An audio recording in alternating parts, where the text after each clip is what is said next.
Assalamualaikum warahmatullahi wabarakatuh. Berjumpa lagi dengan saya Funke Nandari. Jadi teman-teman, di video kita kali ini kita akan membahas mengenai kolonisasi dan dekolonisasi di Afrika. Nah, video ini dibuat untuk memenuhi tugas mata kuliah sejarah Afrika yang diampu oleh Ibu Umi Hartati MPD. Nah, langsung saja ya teman-teman. Pertama-tama kita akan membahas mengenai kolonisasi di Afrika itu sendiri. Nah, apa itu kolonisasi? Nah, jadi teman-teman, kolonisasi itu merupakan suatu penaklukan atau penguasaan atas tanah dan harta penduduk asli oleh penduduk pendatang. Nah, hampir seluruh negara-negara di Eropa Barat itu memiliki tanah jajahan di Afrika. Nah, adapun negara-negara yang pernah berkoloni di Afrika ini antara lain adalah Portugis, Inggris, Spanyol, Jerman, Belgia, serta Italia. Lebih dari 200 tahun silam, ribuan orang Afrika dibawa dengan paksa oleh para pebisnis Eropa, kemudian mereka diangkut dengan kapal ke benua Amerika. Nah, mereka ini dipekerjakan di banyak perkebunan yang memerlukan ribuan pekerja yang memiliki fisik yang kuat. Kemudian pada perkembangannya mereka itu telah beranak pinak dan jumlahnya pun cukup signifikan dan telah menyatu menjadi warga negara yang kemudian disebut dengan Amerika Serikat. Nah, mereka ini kemudian menyebut dirinya itu sebagai orang Afro-Amerikan. Di akhir abad ke-19, hampir seluruh wilayah Afrika itu habis terbagi di antara para kolonialis Eropa. Melalui serangkaian pertemuan di Berlin, London, dan Paris, serta kota lain, para negarawan dan diplomat itu mereka asyik melakukan pembicaraan dan pendekatan dalam rangka Scramble for Africa. Nah, peta untuk membagi wilayah Afrika itu tidak akurat ternyata. Banyak wilayah yang belum diketahui. Mereka lebih mengetahui daerah pantai daripada wilayah pedalaman. Kemudian para penduduk ini menentukan garis batas peta dengan menarik garis lurus, tidak mempedulikan kondisi di lapangan. Karena itu tidak mengherankan jika Bakongo itu dibagi menjadi Kongo Prancis, Kongo Belgia, dan Angola Portugis. Kemudian Somaliland itu dibagi antara Inggris, Italia, dan Prancis. Nah, selanjutnya kita akan membahas mengenai persebaran koloni-koloni yang ada di Afrika itu sendiri. Nah, tadi ada Inggris, Prancis, Jerman, Italia, Belgia, serta Portugis. Nah, yang pertama yaitu Prancis yang ada di Afrika pada saat itu. Adapun daerah koloni Prancis yang ada di Afrika itu antara lain adalah daerah Kongo, Somalia, Maroko, Tunisia, Aljazair, dan beberapa pulau antara lain Madagaskar, Reunion, dan Komoro. Kemudian selanjutnya yaitu koloni Inggris yang ada di Afrika.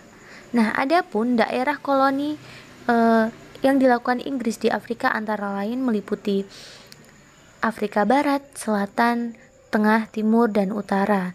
Kemudian ditambah beberapa pulau di sekitar benua Afrika. Nah, untuk koloni Belgia di Afrika.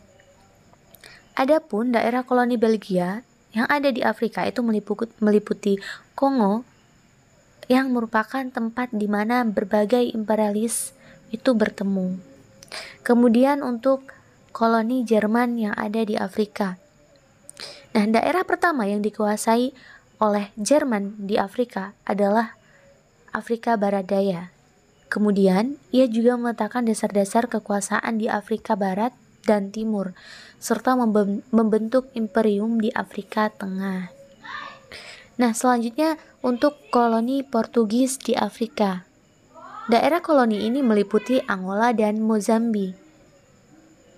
Dipimpin oleh seorang diktator, yaitu Dr. Salazar yang bersifat otokratis dengan sentralisasi ketat.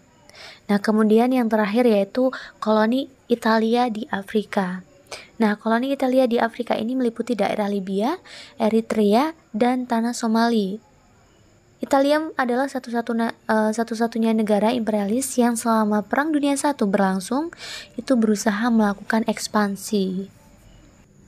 Nah, itu tadi teman-teman mengenai kolonisasi yang ada di Afrika. Kita lanjutkan tentang dekolonisasi ya.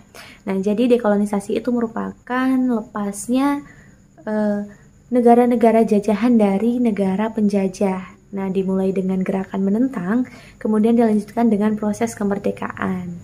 Nah, mulai dari abad ke-20, negara-negara di Afrika ini mulai bangkit untuk menentang negara-negara Eropa yang pada saat itu berkuasa di Afrika. Nah, dekolonisasi ini dilanjutkan dengan dengan munculnya negara-negara baru yang ada di Afrika. Adanya dekolonisasi di Afrika ini memunculkan gerakan-gerakan nasionalisme oleh beberapa negara yang ada di Afrika. Di antaranya yaitu Tunisia.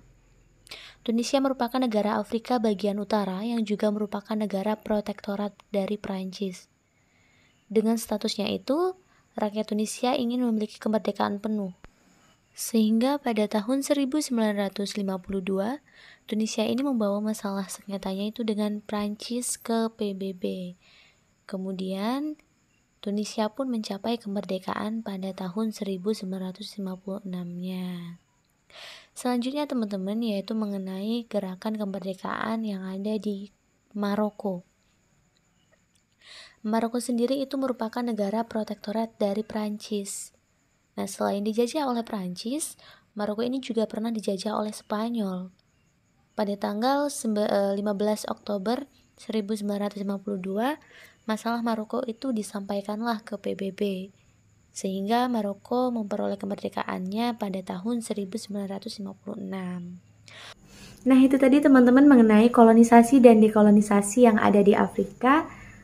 Semoga bermanfaat. Kurang lebihnya saya mohon maaf. Saya akhiri. Wassalamualaikum warahmatullahi wabarakatuh.